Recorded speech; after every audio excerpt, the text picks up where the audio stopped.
Salam dostlar, hər vaxtınız xeyir olsun. Bugün sizə o saytının bəzən A, bəzən O kimi tələffüz olunmasından danışacağam. Bəziləriniz üçün sual işarəsi altında qalır ki, bəs o niyə bəzən A kimi, bəzən O kimi tələffüz olunur? Yəni səbəbi nədir? Səbəbi budur dostlar. Çünki o əgər vurğu qəbul edirsə, yəni vurğu sözü onun üzərindədirsə, O kimi, əgər vurğu onun üzərində deyilsə, A kimi tələffüz olunur. Məsələn, obraz sözündə vurğu onun üzərindədir. Buna görə tələffüz zamanı elə obraz şəklində də qalır. O, aya çevrilmir.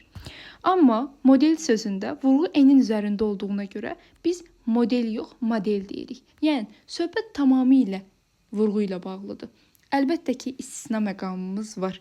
Hardadır? Məsələn, noyabr sözündə, oktyabr sözündə, okean kimi sözlərdə vurğu onun üzərində olmamasına daha doğrusu baxmayaraq, o A kimi tələffüz olunmur. Amma bu istisna məqamdır. İstisnalar isə qaydanı pozmur. İzah bu qədər idi dostlar. Ümidvaram ki, sizin üçün aydın olmuşdur. Bu kimi izahları qaçırmamaq üçün kanala abunə olmağı, bildirişləri açıq qoymağı unutmayın.